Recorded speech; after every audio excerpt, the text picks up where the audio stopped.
باللہ من الشیطان الرجیم بسم اللہ الرحمن الرحیم باواز بلند صلوات اللہم صلی علی محمد وآلِ محمد نعرہ تکبیر اللہ اکبر نعرہ تکبیر اللہ اکبر نعرہ رسالت یا رسول اللہ نعرہ رسالت یا رسول اللہ نعرہ حیدری نعرہ حیدری ٹھیک ہے توجہ ہے بسم اللہ یہ کسی کی حیات کو تبدیل کرنا یہ ہم بھی کر لیتے ہیں جتنی ہماری طاقت ہوتی ہے طاقت کے مطابق یہ دیکھیں یہ پھٹے ہوتے ہیں بڑے بڑے یا درخت ہوتا ہے ہمارا کاریگر اس کی حیات کو تبدیل کر لیتا ہے سمجھ آ رہی ہے بات کی یہ میز بنا لیتا ہے ٹھیک ہے دہی دیکھا ہے دہی دودھ ہوتا ہے تھوڑا سا دہی اس میں لگا دو تو وہ پورے دودھ کی حیات کو تبدیل کر دیتا ہے اس کو دہی میں ڈال دیتا ہے دہی بنا دیتا ہے اسی طرح اور باقی آج پیارے خان صاحب ہیں نہیں جن کے بھٹے کے کاروبار ہیں مٹی ہوتی ہے نا مٹی یہ خشت جو ہے یہ مٹی ہے کچی نہیں ہوتی یہ کچی اینٹ بنا کے بھٹے میں ہم رکھتے ہیں ادھر آگ سلگاتے ہیں تو وہ پکی اینٹ ہو جاتی ہے یا نہیں ہو جاتی تو جتنی ہماری طاقت ہے چیزوں کی حیات ہم بھی تبدیل کر سکتے ہیں اور کر لیتے ہیں تو اسی طرح میں آپ کو ایک اہم بات سنانے لگا ہوں معصومین علیہ السلام کے متعلق بندہ یہ سوچے یہ کر سکتے ہیں یہ کیسے کر سکتے ہیں تو جس بندے نے زندگی میں پکی اینٹ نہ دیکھی ہو دیہات میں ہو سکتا ہے نا کہ بندہ جنگل بیابان میں رہتا ہے اس نے اینٹ ہی نہ دیکھی ہو تو وہ دیکھے اس کے سامنے ایک کچی اینٹ ہو اس جیسی اور ایک پکی ہو وہ تو حیران نہیں ہو جائے گا کہ یہ ہو کیسے گیا ہے مجھے سمجھاؤ تو صحیح بھائی یہ کچی یہ اس کو زمین پہ مارو تو ٹوٹ جاتی ہے اس کو ہتھوڑیاں بھی نہیں توڑ سکتی تو یہ کیسے ہو گیا ہے تو بس یہی ہے جس کا عرفان بلند ہو وہ آل محمد کو معجز نما مانتا ہے جس کی عقل میں خرابی ہو وہ اس دہقان کی طرح سوچتا ہے یہ ہے کیسے اور ہو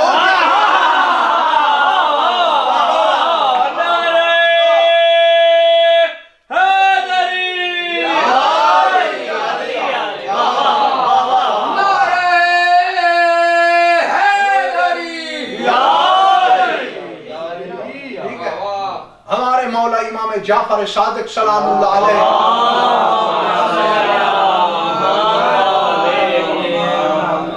ایک ماننے والا ہے جس کا نام ہے رفید ٹھیک ہے رفید سرکار کے ماننے والا حاکم بصرہ کا وہ ملازم تھا اس کے ہاں کام کرتا تھا اور حاکم بصرہ دشمن آل محمد تھا کسی وجہ سے وہ رفید پہ ناراض ہوا ناراضگی کے بعد اس نے اعلان کر دیا کہ جب بھی یہ آئے گا میرے دربار میں تو میں اس کو قتل کر دوں گا یا جلاد کے ہاتھ سے تلوار سے یا تختہ دار پہ لٹکوا دوں گا اب رفید کو پتہ چلا کہ حاکم صاحب بڑے ناراض ہیں تو وہ دربار میں جانے کی بجائے مدینے آیا مولا امام جعفر صادق سلام اللہ علیہ کی خدمت مولا کے ہاں مہمان بنا سرکار کی بارگاہ میں رہا تیسرے دن مولا کی خدمت عالیہ میں عرض کرتا ہے کہ مولا اس طرح حاکم بصرہ نے میرے قتل کا حکم دیا ہے تو میرے مولا امام جعفر صادق سلام اللہ علیہ نے فرمایا کس کی جرت ہے کہ تجھے قتل کر سکے بھائی کس کی جرت ہے تجھے قتل کر سکے تو کوئی بے وارث ہے تو آل محمد کے ہاتھ کے سائے کے نیچے رہتا ہے کس میں یہ طاقت مولا حاکم بصرہ ہے وہ آپ کا بھی دشمن ہے میں آپ کا موالی ہوں مجھ سے یہ جرم سرزد ہوا ہے اور اس کے بعد اس نے میرے قتل کا حکم صادر کر دیا ہے لہذا میں وہاں بصرے نہیں جاتا تو مولا نے فرمایا گھبراؤ نہیں پوری کائنات مل کر بھی تجھے قتل نہیں کر سکتی میں امام ہو کے کہہ رہا ہوں اور میرا حکم ہے کہ تم بصرے جاؤ 3 دن میرے مہمان رہے ہو میں سواری کا گھوڑا بھی دیتا ہوں زاد راہ بھی دیتا ہوں اور حکم بھی دیتا ہوں کہ جاؤ اور بڑا پریشان ہوا کہ ادھر قاتل کا حکم ہے مولا وہاں بھیج رہے ہیں شیروں کی غاریں بھی ادھر ہیں جہاں ارنیوں کے بچے رہتے ہیں بڑا پریشان تو مولا نے فرمایا میرا ایک اس کو پیغام دینا جاگنا بھائی علی والو کیا قد آجرت غلامک رفید، اس کو کہنا کہ میرے امام فرما رہے تھے کہ ہم نے تیرے غلام رفید کو پناہ دے دی ہے. ٹھیک ہے. اب وہ کہتا ہے مولا وہ تو آپ کو مانتا ہی نہیں ہے، وہ تو آپ کا دشمن ہے اور میرا بھی جانی دشمن ہے، اسی وجہ سے زیادہ غصہ ہوا ہے کہ میں آپ کا ماننے والا ہوں. تو مولا نے فرمایا میں کہہ جو رہا ہوں، تجھے جملہ جا کے کہہ تو صحیح، پھر دیکھ ہوتا کیا ہے. جاگنا. مولا نے فرمایا میں جو کہہ رہا ہوں، میں کہہ رہا ہوں کہ اس کو جا کے یہی جملہ کہنا میرے امام نے فرمایا ہے، میرے معصوم آقا نے فرمایا ہے کہ ہم نے تیرے غلام رفید کو پناہ دے دی ہے. بڑا بادل ناخواستہ نہ چاہتے ہوئے، یعنی ایک زندہ لاش بن کر، میت بن کر، جسد بن کر گھوڑے پہ سوار ہوا. مولا کا حکم زاد راہ لیا، سفر کر رہا ہے. سفر کرتے کرتے ایک قافلہ سامنے سے اس کو نظر آئے جنگل بیابان میں، اور ان میں ایک کاہن تھا. کاہن جانتے ہو، کہافہ شناس، بڑے بڑے کاہن گزرے ہیں، بڑے بڑے کاہن. وہ معصومین علیہ السلام کے زمانے میں بھی بڑی خبریں دیتے تھے، لیکن معصوم ہوتے ہیں تو معصومین جب بھی ان سے کچھ پوچھتے تھے تو اس وقت لوگوں کو پتہ چل جاتا تھا کہ یہ کسبی علم اور ہے، اللہ کا عطا کردہ علم اور.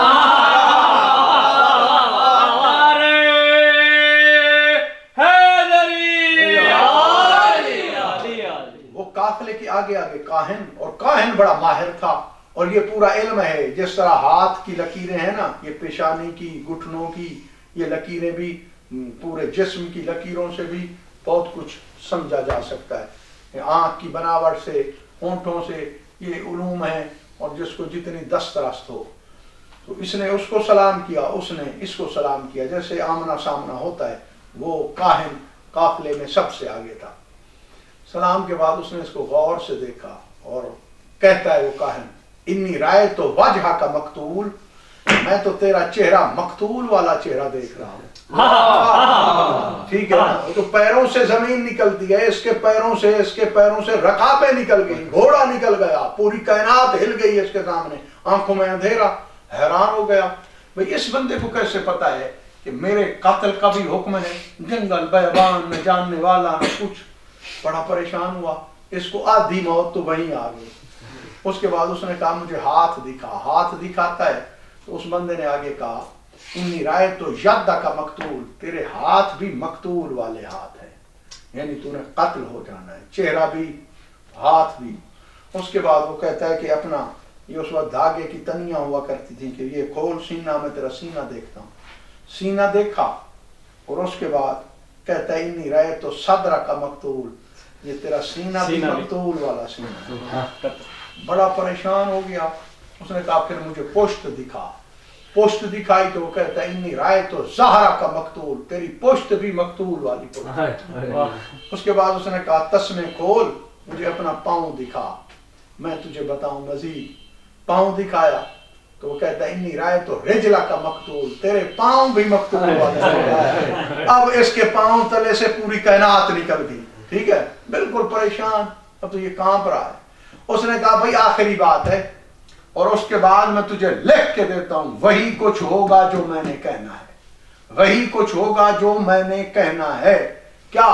وہ کہتا ہے مجھے زبان دکھا. جیسے ڈاکٹر زبان نہیں دیکھتے، ٹھیک ہے، کہتا ہے مجھے زبان دکھا. اس نے زبان دکھائی تو وہ حیران ہو گیا. وہ کہتا ہے تیری زبان پہ رائت علی لسان کا رسالۃ کریمۃ، میں تیری زبان پہ ایک ایسا پیغام دیکھ رہا ہوں، اگر تو پہاڑ کو بھی دے گا تو پہاڑ تیرے قدموں میں سجدہ کرے گا.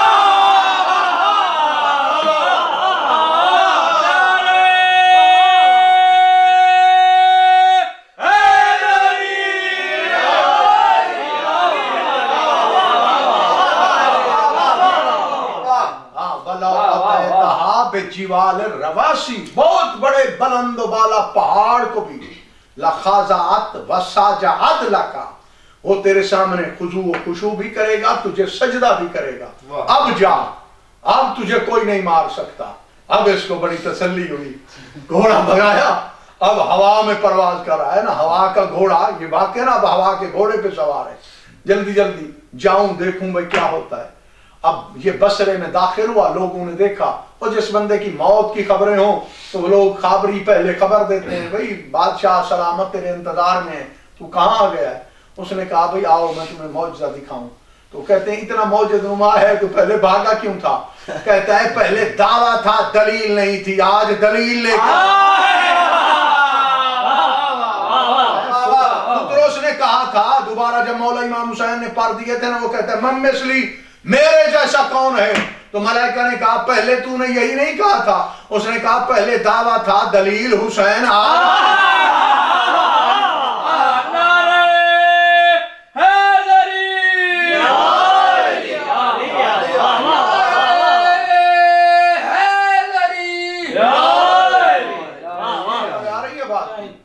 دلیل ہے میرے پاس، جو بھی ملتا ہے وہ اس کے ساتھ، کہ دیکھیں اس کا سر قلم کیسے ہوتا ہے یا تختہ دار پہ کیسے چڑھتا ہے۔ وہ دربان کچہری بادشاہ کی لگی ہوئی ہے، دربان دیکھ کے کہتے ہیں بھئی آ گیا ہے شکار، خود اپنے پھندے میں ہے، شکار خود چل کے آیا ہے اپنے قدموں پہ۔ اس نے سلام کیا اور بادشاہ کہتا ہے بصرے کا حاکم، اوے تو رفید ہے، میں نے تیرے قتل کا حکم دیا تھا اور تو نکل گیا تھا، ایک قتل بھی کرنا ہے اور یہ بھاگنے کے جرم کی سزا بھی دینی ہے۔ اب جناب رفید کھڑے ہیں مطمئن کہ مجھے کوئی نہیں مار سکتا، ہاں جلاد تلوار لے آؤ۔ رفید کہتا ہے جناب حاکم صاحب آپ مجھے قتل نہیں کر سکتے۔ تو مجھ سے کہہ رہا ہے؟ اس نے کہا میں آپ سے کہہ رہا ہوں، آپ مجھے قتل نہیں کر سکتے، آپ تو کیا پوری کائنات مل کر بھی مجھے قتل نہیں کر سکتے، لیکن میں آپ کی خدمت عالیہ میں چونکہ میں آپ کا ملازم ہوں، بس میں نے آپ کو ایک پیغام دینا ہے اور میں چاہتا ہوں کہ آپ کمرے میں چلیں، میں آپ کو وہاں پر پیغام دوں۔ بادشاہ کہتا ہے نہیں نہیں تو مجھے ابھی بتا۔ اس نے کہا جی نہیں، یہ میں چاہتا ہوں چونکہ میرا بادشاہ بھی ہے، تو حاکم بھی ہے، میں تیرا غلام بھی ہوں، لیکن پیغام لے لو اور اس کے بعد بے شک مجھے قتل کر دینا اگر قتل کر سکو تو۔ تو کسی وزیر نے کہا جی بادشاہ سلامت آپ چلے جائیں، سنیں کیا کہتے ہیں۔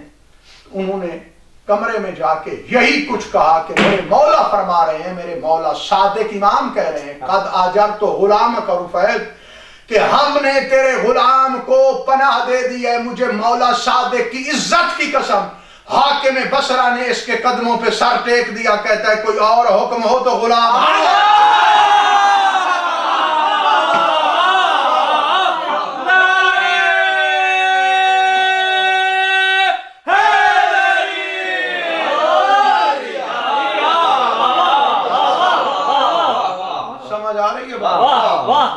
وجہ کیا ہے؟ وجہ یہ ہے، ادھر سے مولا کا پیغام سنا، ادھر اس کی آنکھوں سے حجابات ہٹ گئے، ملائکہ کے ہاتھ میں گرز ہیں، اطاعت کر۔ یہ تو ہم بات سنانے میں دیر کر رہے ہیں، وہاں تو کوئی دیر نہیں تھی، ادھر پیغام مل رہا تھا، حجاب ہٹ گئے، ادھر ملائکہ کے ہاتھ میں گرز ہیں۔ اس کے بعد مجبوراً اس نے سر ٹیکا قدموں پہ اور ہاتھ جوڑ کے کہتا ہے تو جو حکم کرے وہی ہوگا۔ اب یہ غلام ہے، اس نے کیا حکم کرنا ہے؟ کہتا ہے میرا کوئی حکم نہیں ہے۔ اس نے کہا نہیں کچھ مجھ سے مانگ۔ کہتا ہے میں نے تو اس سے کیا مانگنا ہے؟ اسی سے مانگوں گا جس نے یہ اقتدار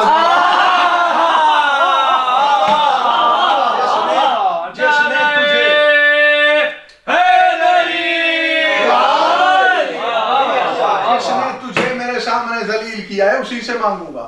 وہ کہتا ہے پھر میری خواہش یہ ہے، بادشاہ انگوٹھیاں دیتے تھے نا جو مقرب ہو، کہ یہ میری انگوٹھی پہن لو، میں تیرا ہاتھ پکڑ کے۔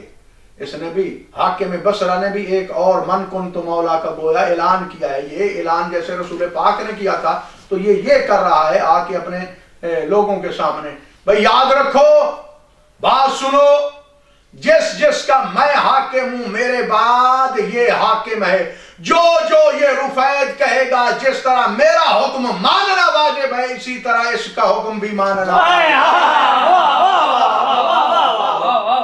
سمجھ آ رہی ہے بات کی؟ ہمارے مولا چاہیں تو دشمن سے کیا کام لے، ٹھیک ہے؟ مل کے درود پاک کی تلاوت فرما لو بآواز بلند۔